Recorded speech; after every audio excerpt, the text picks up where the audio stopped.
AI 시대 어디로 튈지 모르는 이 세상에서 투자, 커리어, 양육의 해답을 찾기 위해 3명의 40대 가장들이 모였습니다. 우리 삶의 티타임 한타까를 지금 시작합니다.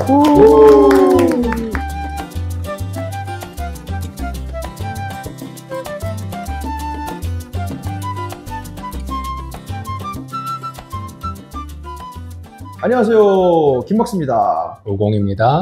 정대만입니다. 네, 안녕하세요. 반갑습니다. 항상 시작을 하는 거지만 엄청난 인기, 지금 감당할 수가 없다라는 거. 우리 지금 통계를 봤죠? 통계를 보고 있는데, 정말로 지금 듣고 계시는 우리 구독자분들, 정말 감사하다는 말씀 드리고, 제가 깜짝 서프라이즈, 제안하고 싶은 게, 올해 연말에 공개방송 한번 하시죠. 네, 공개방송을 장소를 정해가지고, 우리 한따까리를 애청하시는 우리 구독자분들을 모시고, 한번 하는 것도 좋을 것 같다. 너무 많지 않아서 걱정되게, 잠시 종합운동자까지는 아니지만, 네. 혹시 관심 있으신 분들은 코멘트 달 수 있잖아요. 코멘트 달 수 있어요? 거기다가 이메일을 좀 적어주시면. 저희가, 나중에 인비테이션. 초대해서 가겠다. 보이즈 비 앰비셔스? 라는 개념으로 가보겠습니다. 지난번에 이제 우리 서튼 형님하고 이제 힌튼 형님의 이야기를 들었는데, 결국은 이제 AI 교육, 아이들. 사실 우리 3명의 가장들의 공통적인 게 자녀들이 있다라는 거. 제가 이제 초등학교 3학년, 우공님이? 저는 초등학교 4학년, 2학년, 그리고 6세. 그리고? 저도 초등학교 3학년. 초등학교 3학년. 네. 동갑이었네요? 아마 학제 시스템이 좀 달라가지고 이번에 3학년 올라왔어요. 올라가신 걸로? 네, 제가 여기서도 평균 출산율을 많이 올려줬네. 두 분은 저한테 30만 원씩만 보내주세요. 30만 원씩이요? 한 달에. 한 달에? 우리 애들이 여기 근데 나중에 저번에 우리 5화에서 얘기했지만 그만해. 3자를 좋아하시나 봐요. 네, 그래서 사실 오늘 우리가 AI 교육에서 이야기하는데 이 영역은 되게 이야기를 많이 나눌 건데, 제가 최근에 통계를 하나 봤는데, 미국의 컴퓨터학과 졸업생 실업률이 드디어 저널리즘 전공자보다 높게 나왔더라고요. 네, 컴퓨터학과 졸업생 실업률이 2025년도에 7.5%, 저널리즘이 4.4%인 거죠.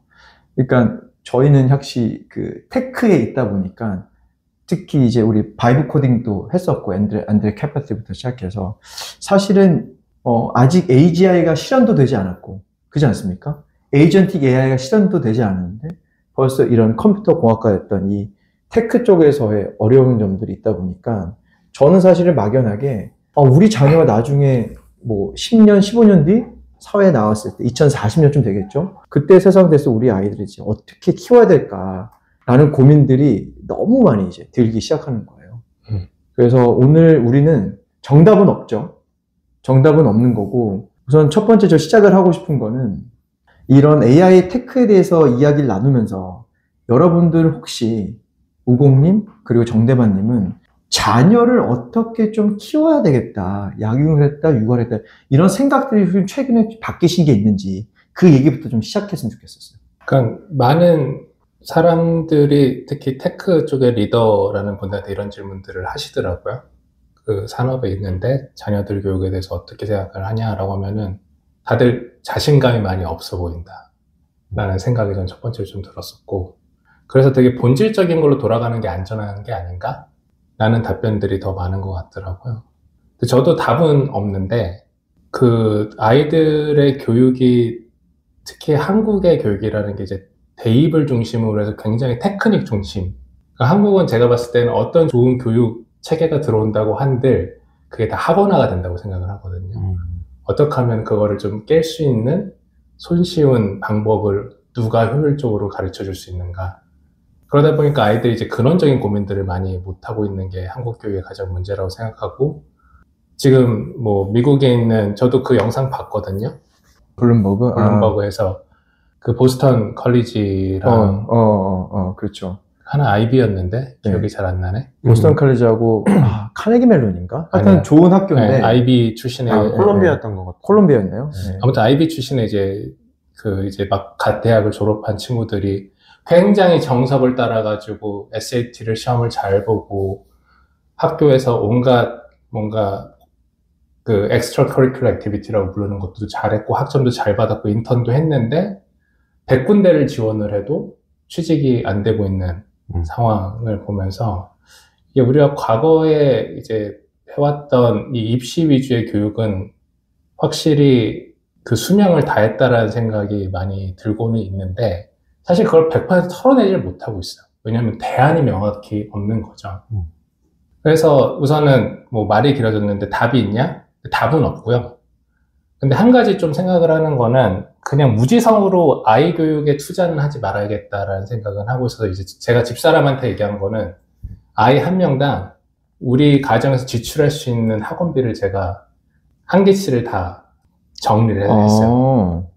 그러니까 요거는 내 경제 수준에서 아이들마다 내가 집행을 할 수 있는 학원비인 거고 이거는 나는 그냥 매몰 비용으로 생각하고 그냥 가겠다. 근데 그 이상은 아닌 것 같다라고 이제 얘기를 했고 그래서 이제 아이들한테 제가 과거를 이제 돌이켜 봤을 때 내가 어떤 면에서 저는 지금 만족도가 되게 높은 편이거든요. 제 삶에. 아이들한테도 만족도를 높은 삶을 좀 알려주고 싶은 거예요. 그러니까 그 사회의 스탠다드가 아니라. 그러면은 내가 그걸 어떻게 찾았지를 요즘에 좀 곰곰이 생각을 좀 해보고 그 찾아왔던 방식을 좀 전수를 해주는 거에 좀 집중을 하고 싶다는 생각이 들더라고요. 우리 대만님은 아이에 대한 어떤 교육의 철학이 됐던 특히 AI에 대해서 관심이 워낙 많으신 분이니까. 저는 이미 AI파는 이제 사람들은 게임이 시작된 줄도 모르는 분들도 있으실 텐데 전 이미 게임은 끝났다고 생각을 하고요. 지금 와서 뭘 어떻게 한다기보다는 저는 예전에 저희 다룬 에피소드이기도 한데 세르게이 브린의 접근법이 맞는 것 같아요. 부모가 특히 마음대로 안 되잖아요, 자녀가. 그리고 저도 아이를 보면서 되게 놀라거든요. 이런 거에 관심이 있었네? 이런 걸 만났을 때 제가 의도한 거랑 다르게 아이가 관심을 갖게 되더라도 그게 오히려 더 좋은 거 아닌가. 꼭 제가 아이가 건강한 사고방식을 갖고 건강한 몸을 갖고 클 수만 있으면 저는 어느 방향으로 가도 문제 없다라고 생각을 하고 제가 가지고 있는 철학은 그 연장선에서 아이가 자기가 평생을 몰두하게 될 일이 뭔지 아직 모르잖아요. 그러니까 최대한 다양한 경험을 하게 해주는 거가 이제 하나 목적이고요. 그래서 다양한 걸 진짜 해보고 있어요. 같이 뭔가를 만들어 보기도 하고 지난 주말에는 저희가 밀가루 사와가지고 이스트랑 반죽해서 피자를 만들어 먹었거든요, 같이. 그러니까 그런 식으로 직접 뭔가를 처음부터 끝까지 만들어 보는 경험. 그런 거를 좀 많이 해보려고 하고, 그게 어떨 때는 장난감 자동차를 만드는 걸 수도 있고. 그래서 지금 아이는 지금 아빠 나 크면은 나는 타이타닉을 만들 거예요. 이런 얘기를 하거든요. 가라앉는데. 네? 네, 이제는 가라앉는 거야. 죄송합니다. 네. 근데 어쨌든 그런 꿈을 갖고 내가 한강에 타이타닉을 한번 뛰어보겠다 이런 식으로 아이가 꿈을 꿀 수 있고 그래서 지금은 조선소에 한번 데려가 달라고 얘기를 하고 있어요. 역시 또 그 투자의 결에 또 맞아 떨어지네요. 조선소죠 지금 앞으로는. 쉽빌딩이지 뭐.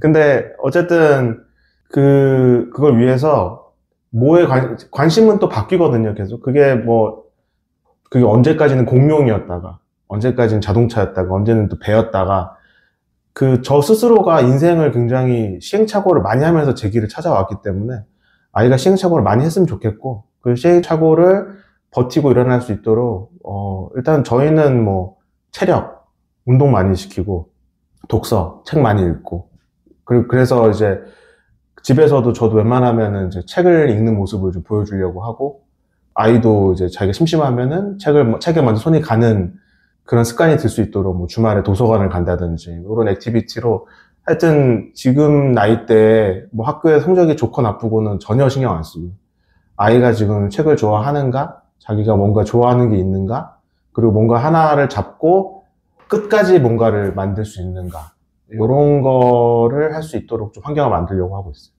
저희가 1화나 2화에서 완결형 경험이라는 단어를 만들었잖아요. 사실은 우공 선생님께서 만드신 단어인데 저는 제 와이프가 그 단어에 좀 꽂혀 있어요. 되게 말이 되는 것 같다.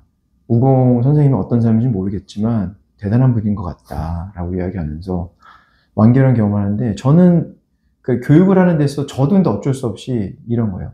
앞으로 대학이 유효할까 안 유효할까 이게 사실 저의 첫 번째 가설이에요. 왜냐면 어쩔 수 없이 우리나라는 교육의 체계가 대학을 가고 안 가고에 맞춰져 있다 보니까 이것도 사실 벗어나고 싶거든요, 사실은.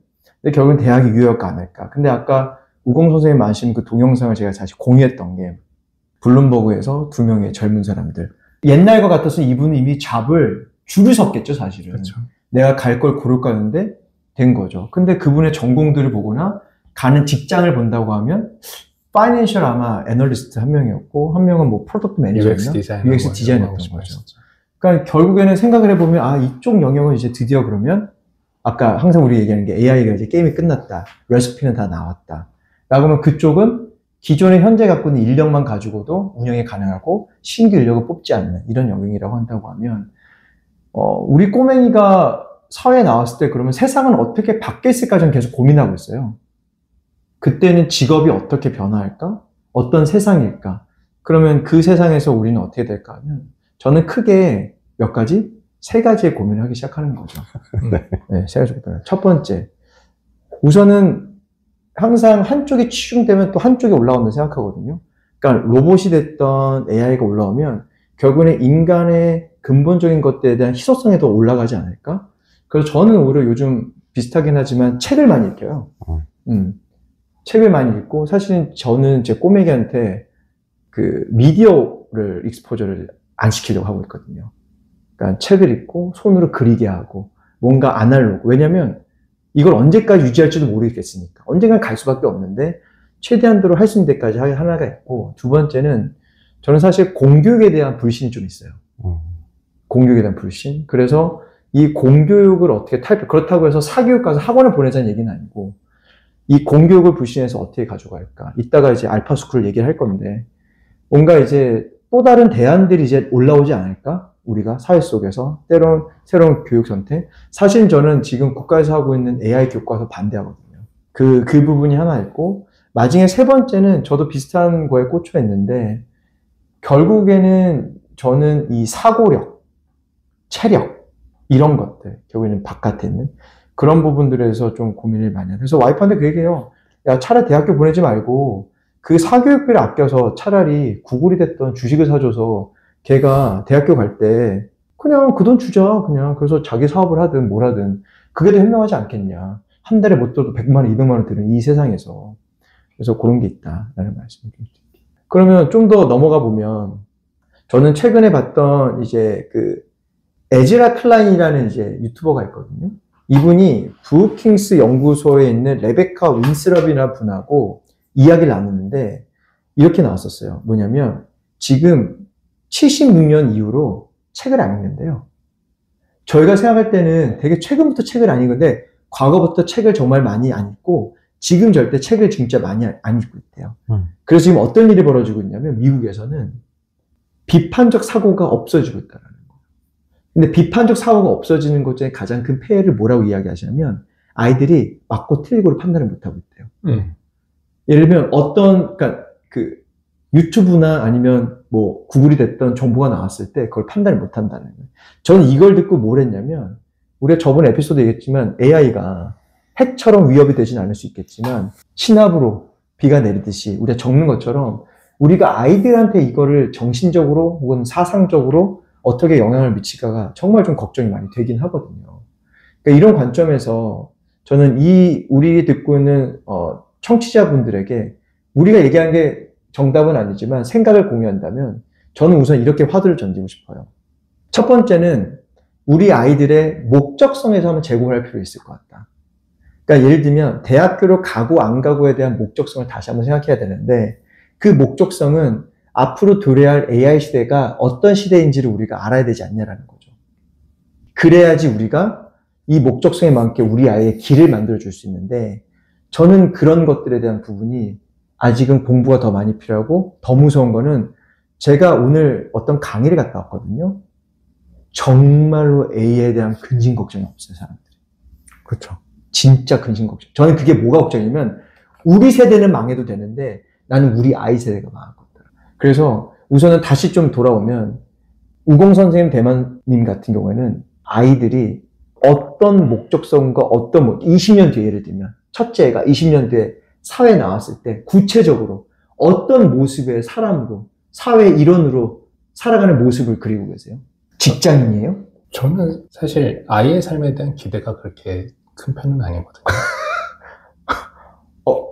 대만님도? 저도요. 저 스스로가 부모님 말을 듣고 크지 않았기 때문에 제 진로를 제가 결정했지 부모님이 정해주지 않았거든요. 와우, 좋아요. 그래서 나는 그러니까 어떤 일을 했으면 좋겠다라는 기대치가 없어요. 맞아요. 저도 그래요. 저는 사실 있거든요. 그거를 내가 뭔가 만들어줄 수 있다라고 생각도 안 하고, 그리고 우리 애가, 그러니까 부모들이 이제 자기 자식을 보고선 본인을 투영을 많이 하잖아요. 그렇죠. 근데 저는 이제 사람들이 그런 게 있다고 봐요. 제가 이제 유아기적 사고라고 부르는 건데, 내가 이 세상의 주인공이다라고 생각하는 거죠. 우리 어렸을 때 대부분 그런 경우들이 있죠. 제가 이 얘기 한 적이 있었나? 네.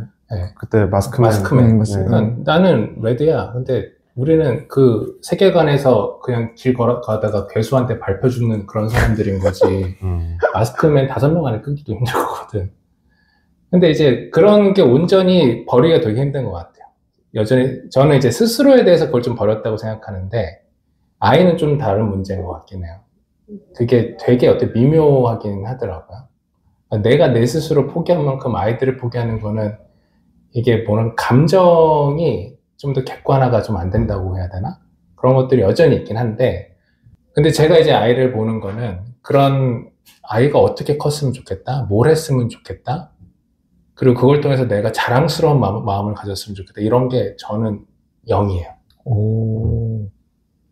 대만님은요? 저도요. 저도 뭘 하든 저는 상관없고요. 그냥 건강하고 사고방식이 건전하기만 하면 뭐 저는 되게 호기심을 갖고 얘가 도대체 어떻게 인생을 펼쳐나갈까를 궁금해하면서 뭘 하든지 응원할 것 같아요. 그리고 너가 크면서 뭔가 일이 생겼을 때, 그러니까 아빠가 버팀목이 될 수 있다. 언제나 너에게 안전한 그런 장소랑 울타리주고 네, 그런 건 언제든지 지원해 줄 수 있는데, 너가 가는 모험을, 너가 앞으로 펼쳐나갈 모험을 아빠는 그냥 옆에서 되게 호기심 갖고 애정 갖고 지켜보겠다, 이거가 다예요. 근데 구체적으로 보면 그렇다고 한다고 하더라도 AI 시대가 도래할 거고, 네. 위험 요소도 많고 불안한 것도 많잖아요. 아이들의 인생을 우리가 뭐 자주지할 수 없다고 하더라도 부모로서 제가 갖고 있는 생각은 뭐냐면 길을 좀 만들어주고 싶은 거거든요. 아니면 그래도 제가 생각하는 세계관에 따라서 그게 맞는지 틀린지 모르지만 가야 되는데, 그럼 결국엔 그래도 AI 시대가 됐던 앞으로 도래할 때 우리 아이의 역량을 키우기 위해서 그래서 내버려둘 수는 없잖아요. 예를 들면 뭐 공교육이 됐던 사교육이 됐던 아니면 뭔가 어떤 역량을 키워줘야 된다고 하는 거잖아요. 지식이 됐던 경험이 됐던.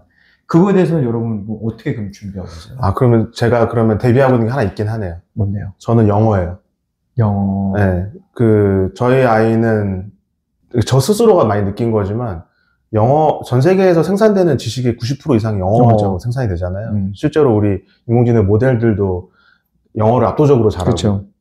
그래서 아이하고는 어릴 때부터 사실 뭐 저도 많이 제 정보를 노출해서 대충 아는 분이 생길지도 있는데, 저는 외국에 살다 왔기 때문에 영어를 잘하는 게 얼마나 많이 길을 열어주는지를 직접 몸으로 체감을 했고, 그래서 아이랑도 어릴 때부터 영어책을 많이 보고 영어책 읽어주고, 그리고 실제로 이제 학교에서도 이제 친구들하고 영어로 소통하고 하는 환경을 만들어줘서, 영어를 지금은 사실 더 편하게 생각하거든요. 그렇다고 한국말을 못하는 것도 아니고, 언어 능력이 다양한 거, 물론 사람들이 얘기할 거예요. 앞으로 뭐 GPT가 통역 다 해줄 건데 뭐 언어 많이 하면 뭐해 하는데, 제가 느끼기에 그런 게 있어요. 이 언어라는 게 뉘앙스잖아요.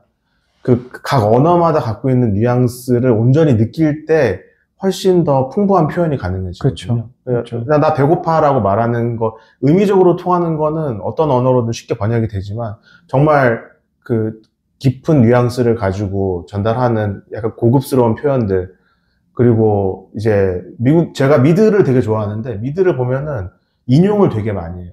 어떤 뭐 쇼펜하우어 이렇게 말하지 않았습니까? 이런 식으로 대사를 이렇게 하는데, 그런 것들이 어떻게 보면은 그 사람의 수준을 말해주는 거거든요. 그래서 저는 아이가 책을 많이 읽고 어떤 말을 했을 때 풍부한 인용을 할 수 있고 다양한 언어를 구사할 수 있고, 요런 거는 좀 제가 욕심을 두고 있는 것 같네요. 오원 선생님은요?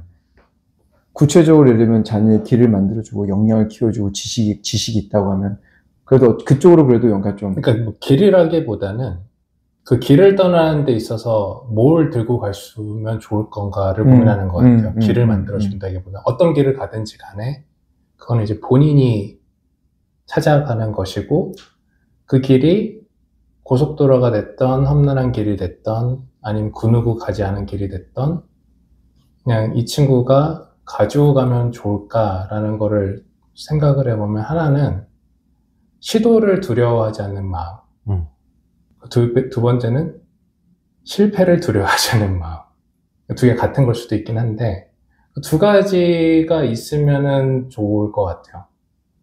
제가 이제 뭐 한 40평생을 살아보면서 저는 제 삶의 만족도가 높은 편이긴 한데 누가 봤었을 때 뭐 엄청 부러워할 만한 삶은 아니거든요. 좀 부러워요. 그래요? 5화를 돌아보면은 부럽지. 그만 얘기하라고. 알았어요.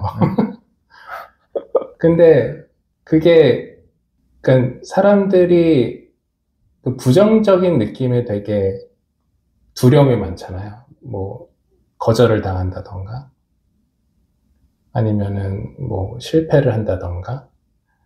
근데 그거를 자연스럽게 이겨나갈 수 있는 그리고 그래서 멈추지 않는 제가 제 삶의 구조에 대해서 한번 설명해 드린 적이 있었나? 제 삶을 지탱하는 구조가 있거든요. 저는 이거를 좀 가르쳐 주고 싶은데 크게 이제 밑에 어떻게 보면은 주춧돌 같은 게 있고 그 위에 기둥이 3개가 있는 형태인데 주춧돌이 뭐냐면은 문맥을 이해하는 거예요. 왜냐면은 인간 세상이라고 하는 게 옳고 그름이 엄청 명확하지가 않거든요. 예를 들면 어떤 사람이 대마님은 굉장히 우호적인 사람이에요. 뭔가 의견을 주면은 항상 굉장히 지원적이고 라고 생각할 수도 있지만 어떤 경우에는 저 사람은 줏대가 없어 라고 생각할 수도 있거든요. 그러니까 이게 굉장히 하나의 면만 아니라 상황에 따라서 달라진다라는 거죠. 저는 그 문맥을 읽을 수 있는 게 매우 중요하다. 근데 그 문맥을 읽는데 또 하나 중요한 게 뭐냐면 전 가치관이라고 생각을 해요. 예를 들면 어떤 경우는 내가 뭔가 이럴 때 불의를 못 참고 일어나서 난 얘기를 하는 게 맞아 라고 생각할 수도 있고 그게 나의 가치관이라고 하면은 많은 사람들이 아니라고 얘기했을 때 나는 일어서서 내 의견을 충분히 얘기하는 게 나한테 맞아 라는 것들을 깨우치는 게 저는 이제 가장 밑에 깔려 있어야 된다고 생각을 하는 거고 그 다음에 이제 왼쪽이 첫 번째 기둥이 제가 좋아하는 말 중에 하나가 이제 퀀터티 맥스 퀄러티라는 말이거든요. 그러니까 좋은 뭔가 결과물은 내가 많이 시도를 해봐야지 축적의 힘이 있어야지 나오는 거야. 그렇기 때문에 시도를 안 해서는 아무것도 안 되는 거죠. 그래서 이제 두 번째가 무조건 실행 위주로 가야 되는 거다. 그러면 이 두 가지가 뭐냐면은 그러니까 사람이 바보가 아닌 이상 예를 들면 아까 전에 제가 마스크맨 얘기를 했잖아요. 마스크맨 되는 확률이 1000분의 1이야. 그럼 내가 100번 노력하면 안 되거든요. 1000번 노력해야지 한 번이 되잖아요. 근데 그 횟수를 늘리는 게 되게 중요하다는 거지. 내가 마스크맨 될 수 있는 횟수를. 그리고 두 번째로는 사람이 바보가 아닌 이상 처음엔 1000분의 1의 확률이면은 다음번 했을 때는 1000분의 1.2 다음엔 1000분의 1.3 이렇게 해서 내가 퀄러티와 그러니까 이 품질과 횟수를 하면은 잘 될 가능성이 굉장히 높다라는 거예요. 저는 이거는 불멸의 진리라고 생각이 들어요. 그런데 세 번째 필라가 뭐냐면은 세 번째 기둥이 뭐냐면은 그렇다고 해서 성공한다는 법은 없어 라는 거거든요. 그래서 그 성공 우리가 이제 많은 사람들이 이제 결과 위주로 당신 삶에서 남들한테 자랑할 만한 게 뭐가 있어요? 뭐 부가 있어요? 사회적 지위가 있어요? 라고 물어봤었을 때 없다고 하더라도 그래서 내가 이 앞에는 두 가지 과정을 반복을 하면서 배움과 성장이 있었다라고 생각하면은 만족감이 되게 높다고 생각을 하거든요. 저는 이게 제 삶을 이제 지탱하는 그 어떻게 보면은 철학의 구조라고 저는 생각을 하는데 이런 생각을 갖고 있으면은 그게 고속도로가 됐던 그냥 뭐 어디 산길이 됐든 아니면 그 누가 가지 않았던 길이 됐든지 간에 그냥 꿋꿋이 자기 생명이 닿을 때까지 갈 수 있을 것 같거든요. 이런 것들을 저는 좀 가르쳐주고 싶은 생각이 있어요. 근데 어려운 게 사실은 그런 것들이 저도 이제 예를 들면 아이들마다 또 셋이지만 또 성격이 다 다를 거잖아요. 성향도 다를 거고. 그렇죠. 그러니까 그런 것들을 어떻게 우리가 빌드업 해줄 수 있을까라는 거죠. 그래서 결국에는 제가 생각하는 요즘 부모의 역할은 안내자인 것 같다는 생각이 들어요. 얘를 이제 안내해서 가야 되는데 우리가 해줄 수는 없는 거지. 안내를 해서 가게 만드는 건데 우리나라는 이제 초등학교, 중학교, 고등학교가 있고 최근에 저 와이프랑 어떤 고민했냐면 중학교를 어떻게 보낼 거냐, 공교육을 보낼 거냐, 어떻게 보낼 거냐, 이게 의미가 있는 거냐라는 이야기들을 많이 하거든요. 근데 사실은 우린 다 알거든요. 소위 말하는 성격, 가치관 이런 게 중요한 건데 이걸 사실 가르쳐 주는 방법이 되게 없는 것 같아요. 경험을 통해서 가르쳐 줘야 되는 건데 그래서 저는 사실은 가장 우리 꼬맹이한테 원하는 건 뭐냐면 만족하는 삶이에요. 만족하는 삶. 자기 주도적으로. 뭔가를 작은 거라도 만족하는 거. 아무리 돈이 많아도 불만족스러운 사람을 보면은 별로인 것 같거든. 특히 AI 시대에서 저는 그냥 계속 드는 생각이 그런 거거든요. 한 10년, 15년 되면 우리 꼬맹이가 결혼하고 제가 집에 있으면 아빠 생일이니까 내가 아빠 전에 초밥 사줄게 하잖아요. 돈이 없으면 공장 초밥 먹는 거, 로버트 초밥 먹는 거고 돈이 많으면 오마카세 가는 거잖아요. 근데 그 가격이 어마어마하게 비싸. 그러니까 인간의 본연의 가치가 드러나는 거는 엄청나게 이제 비싼 이런 세상에 올 거서 저는 계속 그냥 그래서 인간적인 그 근본적 그 가치를 어떻게 유지하면서 살아갈 수 있을까? 그게 더 중요하지 않을까 싶은 생각입니다. 그러면 대만님은 전혀 사교육을 안 시키세요? 사교육이 학원 같은 거 우리나라에 소위 말하는 공부적인 학원은 하나도 안 보내는 것 같고요. 앞으로 안 보내실 거예요? 본인이 하고 싶다면 할 건데 그 얘기가 없으면 안 보낸다? 네, 지금 뭐를 만들어보는 경험이 좀 또 중요한 것 같아가지고 그리고 이게 많은 분들이 공감을 안 하실 수도 있지만 저는 뭐 언제든 해외에 나갈 수 있는 상황이기 때문에 네, 학교 같은 경우도 굳이 뭐 한국에 있는 학교를 보내지 말지를 고민하지 않거든요. 그래서 그냥 지금처럼 애가 다행히 이제 저는 좀 내향적인 성향이 많아서 그런데 아이는 되게 친화적이고 어디 가서도 친구 잘 만들고 그렇게 밝게만 계속 커주면은 더 바랄 게 없다를 생각하고 있어요. 그러니까 뭐 스킬적으로 보다는 저는 제가 예전에 네덜란드 출장을 갔다 온 다음에 네덜란드에 한참 빠져가지고 어떻게 하면 네덜란드에서 회사를 다닐 수 있을까 그러면서 네덜란드 책도 구해서 봤는데 그 네덜란드 관련 책이 있더라고요. 그분 책을 보니까 네덜란드는 초등학교 6학년 때까지 공부를 안 시킨대요. 아, 공부를 안 시킨다는 게 학교 수업만 하고 나머지는 안 하는 걸로? 그러니까 학교 수업도 그냥 체육, 놀이 이런 것만 하고 우리가 생각하는 뭔가 수학 문제를 풀고 이런 게 없고 네덜란드가 저지대잖아요. 그래서 예전에 홍수가 나면 갑자기 물이 5m까지 불어난대요. 그러면은 수영을 할 줄 모르면 죽는 거거든요. 그 수영을 배우고 가르쳐주고. 그래서 어릴 때부터 수영을 가르치고 자전거를 가르치고 뭐 농구, 축구, 뭐 하키 이런 걸 가르치더라고요. 그래서 6학년 때까지는 거의 운동선수처럼 체력을 엄청 길러주고 그 이제 다져진 체력 위에서 공부를 중학교 때부터 시킨다는 거예요. 저는 굉장히 일리 있다고 생각했어요.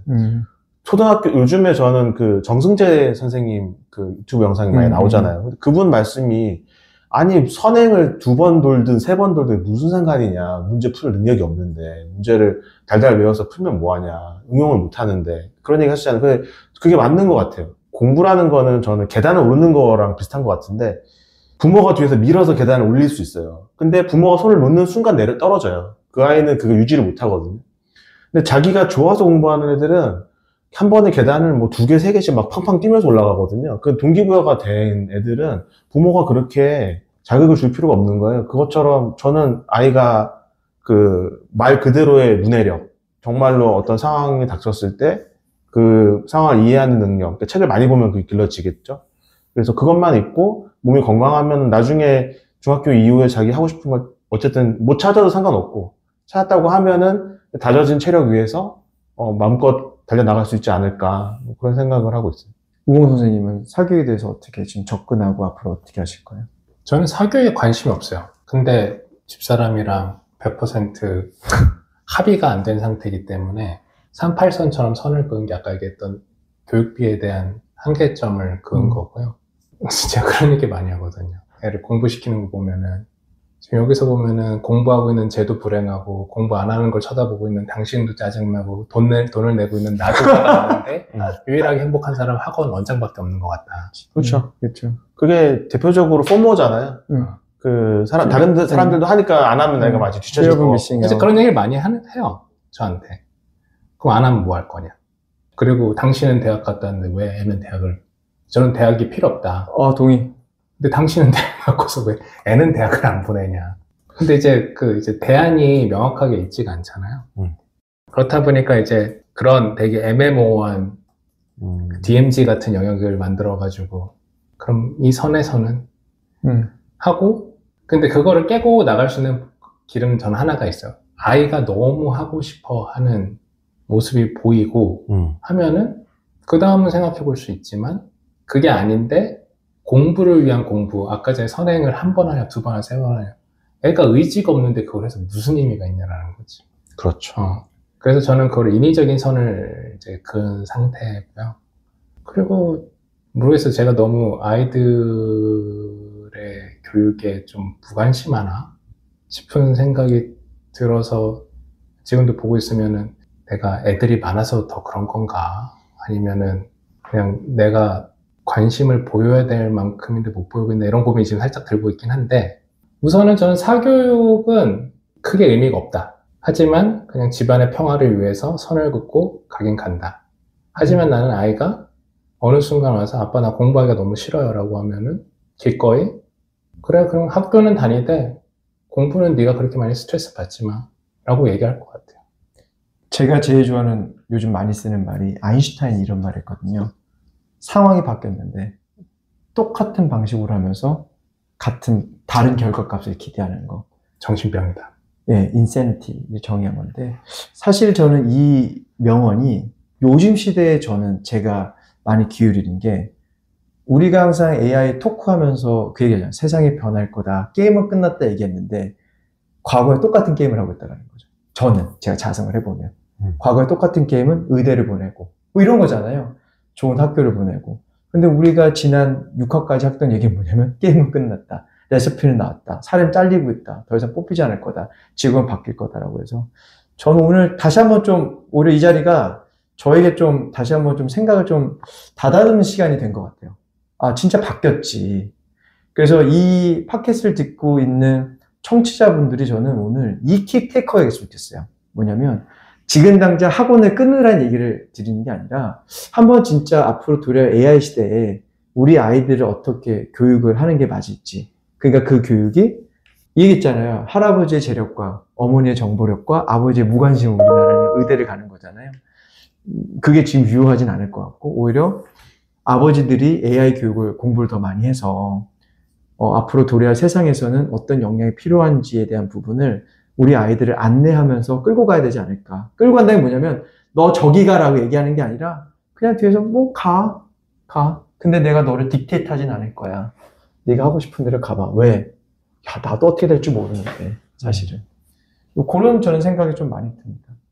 네. 저 이번 여름방학에 이제 제 친구들이 여름에 휴가를 많이 가더라고요. 저는 요즘에 바빠가지고 휴가를 못 갔는데, 그래서 뭐 가끔씩 이제 인스타 이런 데 올라온 사진을 보면은 그런 게 되게 보기 좋더라고요. 아들하고 같이 워싱턴에 있는 스미소니언 박물관을 갔다, 이런 거. 저 내년에 갑니다. 네.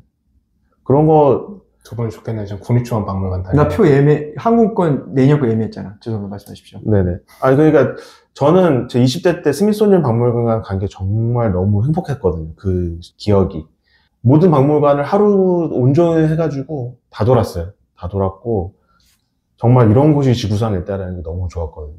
그런 식으로 그게 어떤 분야가 될지 모르겠어요. 아이가 지금 뭐 미술을 할지, 음악을 할지, 뭐 가수를 할지, 뭐 공부를 할지는 모르겠으나, 사교육에 쓸 돈으로 차라리 저는 여름방학이나 이렇게 해서 그런 장소들을 갔다 오는 게 좋은 것 같아요. 예를 들면 뭐 구겐하임을 갔다 왔다든지, 아니면은 진짜 텍사스에 있는 스페이스X 발사장을 갔다 왔다든지, 이런 식으로 해서 눈앞에서 지금 인류의 최고의 인재들이 라이브로 해놓은 일들, 또는 뭐 과거에 뭐 렘브란트라든지 뭐 피카소라든지 이런 아티스트들의 작품들을 직접 네덜란드 가서 방고 뮤지엄을 갔다 온다든지, 이런 식으로 해서 정말 영감을 많이 얻을 수 있는 이런 쪽으로 투자를 하고 싶은 게 제 개인적인 바람이에요. 저 완전 동의해요. 사실은 제가 요즘 돈을 아끼지 않는 곳 중 여행이거든요.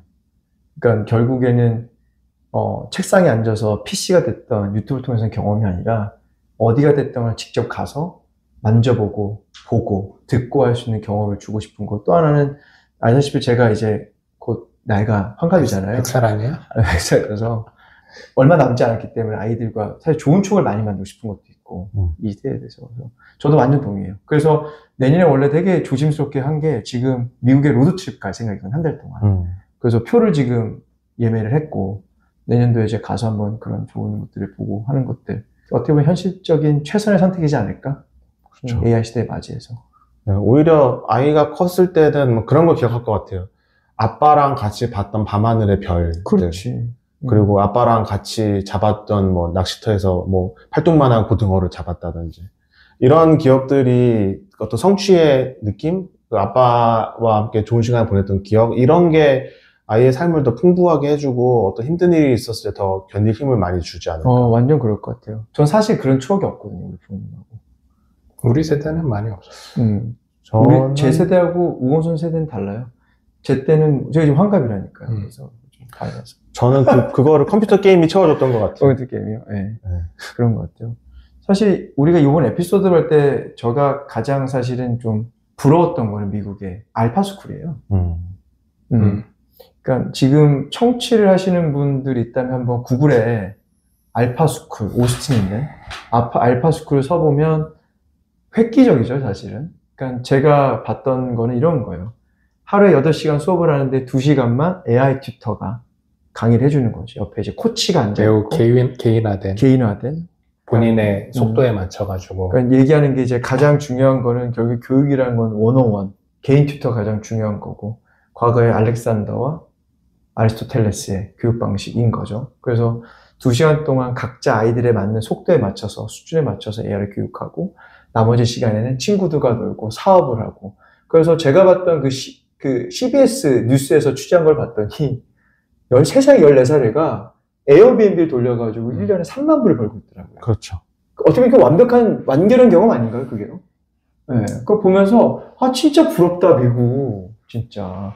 확실히 앞서가는구나. 이거 저는 되게, 혹시 두 분도 보셨나요, 그 알파스쿨이요? 저도 알파스쿨 보고선 좀 충격을 좀 많이 받았고, 거기서 알파스쿨의 커리큘럼에 있었나?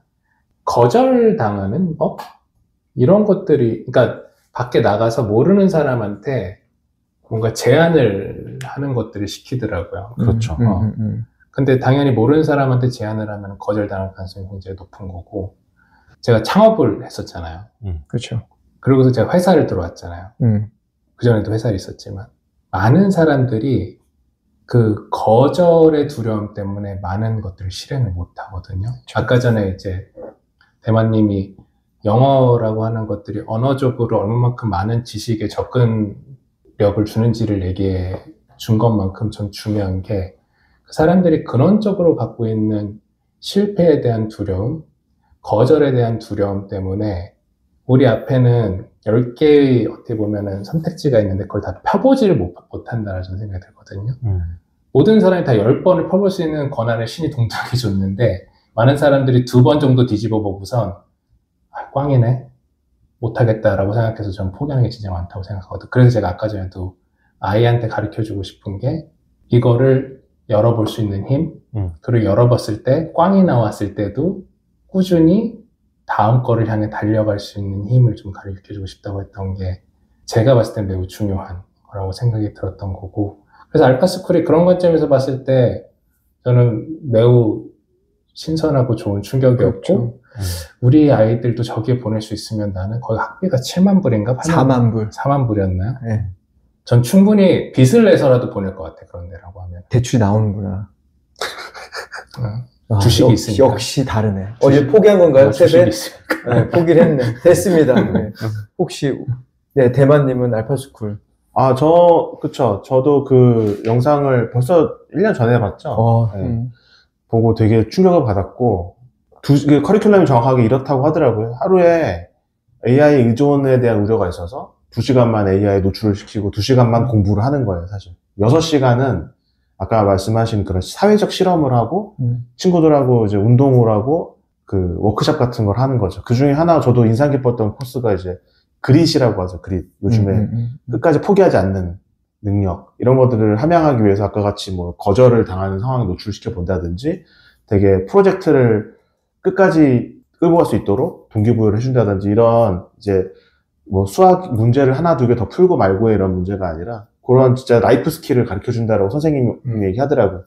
그런 시간에 그걸 배운다는 게 되게 좋은 것 같고, 네, 이 방향으로 바뀌겠구나. 이거를 사실 지난번에 우리 안드레이 카파시 얘기할 때 안드레이 카파시도 그 비유 자체를 알렉산더 대왕과 아리스토텔레스의 비유를 든 것도 안드레이 카파시가 이제 본인 인터뷰에서 든 건데, 정말 가장 이상적인 교육 형태는 스승과 제자 1대1 튜터링인데, 그게 그동안은 물리적으로 불가능했잖아요. 좋은 선생님들이 학생 수만큼 많지 않으니까, 선생님 한 명이 학생을 뭐 30명, 뭐 저 어릴 때는 50명, 60명이 선생님 한 명을 전반 모국반이 있었죠. 그렇죠. 뭐 그런 식으로 해서 진짜 선생님들의 아이를 그냥 번호로 인식하는 정도의 상황이었는데, AI가 이제 올라오면서 AI가 지치지도 않잖아요. 잠도 안 자고. 그렇죠. 감정도 없죠. 무한한 인내심을 가지고 오로지 그 학생이 지금 어느 시점에 도달했는가만 가지고 이 학생이 지금 나이가 몇 살이든 간에 이 학생의 수준에 맞춰서 친절하게 어떤 지식을 전수해준다. 이런 방법론은 앞으로 교육은 이렇게 되겠구나라는 걸 확신할 수가 있더라고요. 그래서 사실은 지금 이 팟캐스트를 듣는 분들한테 저는 아이디어를 제공하고 싶은 게 어떤 거냐면, 결국에는 알파스쿨의 창립자가 여자분인 걸로 기억이 나요. 인터뷰 나왔을 때. 뭔가 선구자적인 마인드가 있고, 같은 시대를 앞선 분 중에 한 분이 생각하는데, 결국에는 이 알파스쿨의 커리큘럼 한번 보면, 우리가 우리의 자녀 교육을 어떻게 시킬 수 있을지 좀 착안해 줄 수 있지 않을까 싶은 거죠. 예를 들면, AI powered personalized learning이라는 걸 사실 어떻게 도입할지는 고민이 되겠지만, 그게 아니더라도, 여기서 하는 것 중에 하나가 그 라이프 스킬 워크숍이라는 걸 한다고 하더라고요. 그래서 그런 것들은 이제 본인이 갖고 있는 뭐 창업가 정신이 됐던, 코딩이 됐던, 뭐 아티스트가 됐던, 공예가 됐던 이런 것들에 대한 부분을 만들어준 게 있고, 아까 거절하는 법처럼 뭐냐면 소셜과 이모셔널 러닝을 어떻게 키워야 될지, 그러니까 도래하는 AI 시대에서 우리 아이들은 어떻게 이모셔널한 대응을 해야 될지에 대한 것들을 잡을 수 있으면 좋을 거고. 거기서 제가 오늘 교육 얘기를 하자고 해서 사실 불안세대라는 책을 얘기를 하고 싶었었는데, 그러니까 거기서 이제 불안세대에서 얘기하는 게 과거에 있었던 또래와 우상이 어떻게 이제 소셜미디어와 스마트 디바이스가 생기면서 바뀌었는지를 이제 얘기를 해주는 건데, 그거의 해결점이 저는 또 알파스쿨에서 좀 보였거든요. 뭐냐면 알파스쿨에서 보면은 룰들을 자기들이 만들더라고요. 학생들이. 맞아요. 그러니까 선생이라는 사람이 없었어요. 그렇죠. 뭐라고 표현했지? 코치라고 하나요. 네. 성인들이 있긴 한데 진짜 위험한 상황에 노출이 되거나 이런 것들을 좀 어떻게 세이프가드 하기 위해서 있는 거고, 이제 거기서 이제 그런 얘기들 했었잖아요. 그러니까 혼돈 속에서 질서가 보인다라고 그때 이제 취재를 하러 갔던 기자가 얘기를 했는데, 거기서 보면 이제 아이들이 그런 혼돈 속에서 스스로 또래들끼리 규칙을 만들고 그걸 통해서 협력하는 법을 배우고 사회에서의 자기의 역할을 배우고, 그리고 거기서 규율이 생김으로써 어떤 장점이 있는 것들을 체화를 하는 과정들이 보이더라고요. 이런 것들이 지금 아까 했던 불안세대에서 얘기했던 소셜미디어를 통해서 이제 차단이 되고 있는 것들을 봤었을 때도, 저런 것들이 지금 우리나라 교육이 됐던 많은 공교육들이 해소를 못 해주고 있는 부분이라고 생각을 하거든요. 그래서 아까 얘기했던 것처럼 여러모로 봤었을 때 저는 너무 매력적인 교육 방식이라고 생각이 들더라고요. 저는 사실은 알파스쿨 커리큘럼을 쭉 봤는데 제일 마음에 드는 게 뭐냐면, 거기에 드림 런처 프로그램이라는 게 있는데, 그 드림 런처 프로그램 핵심이 뭐냐면 Create a Financial Plan이에요. 저는 사실 우리나라에서 제가 인생을 이제 환갑을 살다 보니까 가장 필요한데 안 가르쳐 주는 게 재정, 육아, 세금.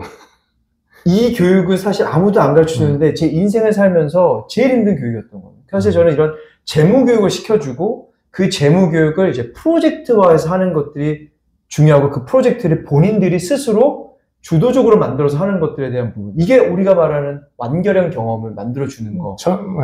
저는 그 교육이 맞다고 봐요. 그러니까 뭐 AI라고 해서 우리가 이거를 타부시하는 게 아니라 거기서 취해야 될 장점을 우리가 충분히 가져와서 아까 얘기했던 것처럼 가장 최적의 사제의 관계를 만들어주고 감정 없이 아이를 이해를 해서 교육을 해주는 거 하나. 그리고 인간 대 인간으로서 어떻게 내가 여러 가지를 이제 어떻게 보면 아까 제 그릿이라고 하는 표현을 썼는데 그거를 지금 한국의 교육에서는 그릿이 저는 전혀 없다고 보거든요. 그렇죠. 그래서 오늘도 교육 갔다 와서 이제 사람들이 걱정이 없다고 생각을 하는 게 저는 그런 고민의 과정들이 많이 없었기 때문에 질문의 질이라던가 아니면 그런 이제 어떻게 보면은 세상이 변하고 있다라는 걸 얘기했을 때 그게 본인의 뇌에서는 어떻게 보면 프로세스가 잘 안 된다고 생각이 들거든요. 저는 사실 아이 교육도 있지만 우리 직장인 교육도 해야 된다고 생각해요. 그렇죠. 네. 제가 저 스스로 좀 자부심을 갖는 부분 중에 하나가 저는 부모님 말씀을 진짜 안 들었거든요. 제 진로를 제가 그냥 혼자 고민해서 제가 결정해서. 저도. 사실 저도 그래요. 네, 그 부분이 되게 만족스러운데 제가 대학교 때 만난 친구 중에 이런 친구가 있었어요. 정말 모험생이고 좋은 고등학교를 나왔고 거기서 좋은 성적을 얻었고 대학에 와서 또 4점 이상의 학점을 맞았고 졸업하고도 이제 바로 삼성전자를 들어간 친구가 있거든요. 근데 그 친구가 30간 넘자마자 그냥 관뒀어요. 왜냐하면 그때까지의 라이프 초이스를 자기가 안 만든 거예요. 사회가 이렇게 해야지라고 압박한 거를 그냥 비판 없이 받아들이고 부모님이 공부 잘해야 되는데도 공부 잘하고 그 다음에 뭐 학교 가서 자기가 판단을 안 해봤기 때문에 막상 내가 이제 이 일을 평생 해야 되네라는 생각을 드는 순간 이건 나랑 안 맞네가 서른에 오는 거예요. 근데 그분을 그렇게 금방 온 것도 그분은 복이다. 복이죠. 만약 그게 40대 넘어서 우울증 걸리고 힘들었을 수도 있어요. 그럴 수도 있죠. 저는 그래서 영민하다고 생각이 들었어. 그분이 나를. 차라리. 근데 그 애프터 얘기를 더 해드리면은 슬퍼요. 그래가지고 이제 삼성을 관두고 대학원을 가서 공부를 하고 다시 삼성에 들어갔습니다. 세상에 여기만큼 좋은 곳이 없고요. 그러면 지금 만족하고 다니시겠죠? 아, 그렇죠. 만족의 체념이에요. 모르겠어요. 근데 이제 그건 뭐 어떤 예전만큼 사람의... 자주 못 보는 친구라서 그 뒤에 얘기는 못 들었는데 저는 그래서 이게 약간 총량의 법칙이 있구나. 고민을 자기 진로에 대한 고민을 저처럼 저는 15살, 16살 그때 진짜 고민을 많이 했거든요. 이 고민을 앞에 하느냐 뒤에 하느냐의 문제지 이거를 안 하고 살 수는 없는 것 같아요. 그럴 수밖에 없죠. 그러니까 저도 아이한테도 마찬가지인 게 제가 의사결정을 웬만하면 안 해주려고 하는 거예요. 너가 이 길로 가라 저 길로 가라 이런 판단을 안 맡기고 본인이 자기가 맞는 길을 자기 스스로 고민해서 제가 되게 저 대학교 들어갈 때 진로 가지고 부모님하고 상의를 한번 해봤거든요. 그때만 해도 제가 막막하니까 저는 컴퓨터가 좋고 저는 게임이 좋고 컴퓨터학과를 가고 싶습니다. 근데 어머니 아버지가 저를 이제 거의 18년 동안 지켜봤으니 어머니 아버지가 볼 때 제가 어디에 적성이 더 맞는 것 같습니까? 했더니 어머니가 다 뭐라고 하냐면 그래도 의대 가는 게 좋지 않겠니? 그러셨고 아버지는 저랑 똑같이 얘기했어요. 나는 너가 어딜 가도 상관없다. 너가 좋아하는 일, 나는 그냥 너가 열심히 사는 모습 보면 그게 나는 제일 행복하더라. 그 말씀을 해주셨거든요. 근데 그때 당시엔 제가 되게 서운했어요, 그게. 어떻게 보면 되게 나는 무관심하다라고 들렸거든요, 그 말이. 너가 뭘 해도 난 상관없다 이렇게 들렸으니까. 근데 나이 들어서는 아는 거지. 그게 애정이었구나. 아버지는 그냥 진짜 그 말 그대로 내가 열심히 사는 모습을 보고 행복해 하셨구나라는 걸 알게 된 거죠. 그래서 저도 마찬가지로 그 고민을 스스로 해야 돼. 이건 남이 해줄 수가 없는 거예요. 스스로 하는 시간이 반드시 필요한데 이거를 사회에서 계속 이렇게 해야 돼 저렇게 해야 돼 라고 압박해서 만약에 비판적 사고까지도 무뎌진 상태에서 그냥 다 수용하면은 이게 현타가 30대 올 수도 있고 40대 올 수도 있고 50대도 올 수 있는 거죠. 그거를 저는 좀 예방해야 된다. 그래서 마찬가지로 직장인 분들도 그런 비슷한 성장 과정을 저희 세대도 겪었잖아요. 많죠. 네. 지금 아마 우리 또래도 그런 걱정 제가 얘기할 때마다 내일이 더 기대된다. 내년에 뭐 할지 기대된다. 이런 얘기 하잖아요. 우리 얘기하시는 거예요? 네, 맞습니다. 그런 얘기 하는 사람이 40대 몇 명이나 있겠냐라는 거지. 우공 선생님, 내년이 더 기대됩니다. 네. 저는 그게 제 인생에 되게 큰 축복이라고 생각이 들어요. 그러면 자연스럽게 다음 에피소드에서 직장인들의 교육이 됐던 진로가 됐던 그 얘기를 좀 나눠보면 좋을 것 같고 오늘 좀 마무리한다면 결국에는 이런 것 같아요. 제가 생각이 바뀌었습니다. 두 분의 오늘 얘기 들으면서 이런 거죠. 성공의 정의, 지금 성공의 정의가 10년 뒤에도 유효할 거냐. 그리고 그거를 우리 아이들의 성공의 정의를 우리가 내리는 게 맞는 거냐. 우리 아이들이 스스로 그 성공을 정의하고 만들어갈 수 있는 길을 만들어주는 게 우리가 할 수 있는 최선 아닌가. 그러려면 결국에는 만족감을 본인이 얻고 완결형 경험을 만들어낼 수 있는 최소한 그 경험의 기반만 제공해 주는 게 그쵸. 그런 기회를 네. 많이 줄 수 있는 게 그래서 아이가 이제 먼 길을 떠났을 때 보주머니라고 하나요? 거기에 요 두 가지만 챙겨가. 어디가 너가 갈지 모르겠지만 제갈 공명이 그 말 나 슬퍼. 나 우리 딸. 제갈 공명이 떼주머니를 세게 주듯이 나 못 보내 우리 딸. 저기 성 밖에 나오면은 빨간 주머니를 열어봐. 그렇죠. 하고 그냥 보낼 수 있는 그쵸. 그렇게 되는 게 좋지 않을까 싶어요. 그리고 이제 우리보다 앞서 우리가 사실은 컨셉이 알파스쿨 같이 좀 선구자적인 교육 방식을 만들고 운영하고 있는 학교들의 커리큘럼 좀 보면서 우리가 한국엔 없지만 우리가 아이들을 어떻게 교육할지 우리 좀 한번 좋을 것 같아요. 그거를 아이들한테 우리가 좀 고민을 해봐서 동일하게 물론 다 다른 곳에서 있긴 하지만 한번 각자 해보고 그 아이들의 반응이라던가 이런 것들도 한번 논의를 해보면 좋을 것 같기도 해요. 그러면 공개 방송 때 아이들을 모시고 인터뷰하는 건가요? 인터뷰하는 걸로. 네. 케이스 스터디 발표. 아. 네, 레퍼런스 하겠습니다. 자, 그 오늘 자녀 교육, 아이 교육이 되게 어려운 토픽인데 하여튼 잘 크겠죠. 알아서. 잘 크겠죠. 네, 잘 네. 크겠죠. 우리 걱정하자. 저는 항상 그래요. 지복이다. 지금. 네. 그렇죠. 네, 우리 걱정하자. 그래서 우리 걱정을 다음 에피소드에서 그렇죠. 저는 이제 오히려 아이가 컸을 때 내가 짐이 되지 말아야겠다. 맞죠. 야, 이거 그것만 해도 큰 도움이에요.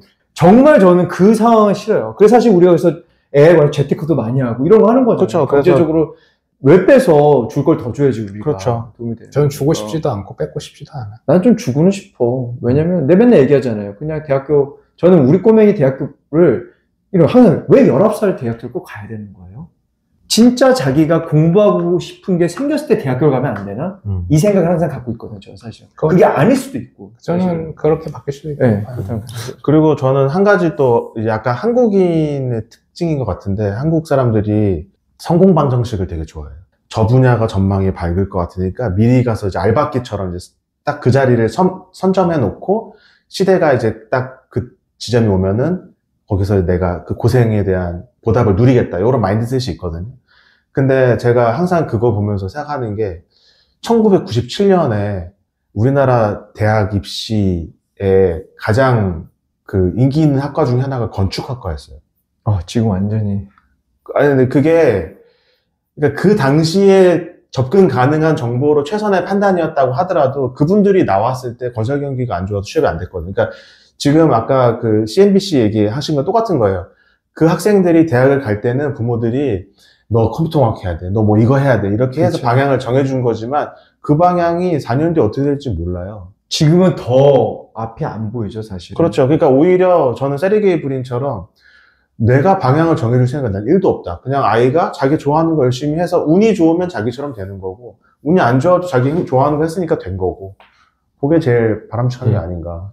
그걸 뭘 맞추려고 하는 우리 주식도 마찬가지잖아요. 3년 뒤에 3배 같은 주식이 뭐지? 이거를 계속 예측하려고 하면은 못 맞춰요. 아예 불가능하죠. 법배정도 못했어요. 네, 그러니까 그런 거를 자꾸 뭔가 쪽집게로 딱 집어서 내 인생이 한 방에 풀리겠다라는 이 접근법 자체가 다시 돌아봐야 되지 않나. 오히려 자녀에 대한 리스크를 더 키우는 것 같아요. 그렇죠. 그게. 그렇죠. 예. 그러면 오늘 세션은 여기까지 마무리 하시는 걸로 하고요. 지금까지 김막스 50 정대만이었습니다. 감사합니다. 네.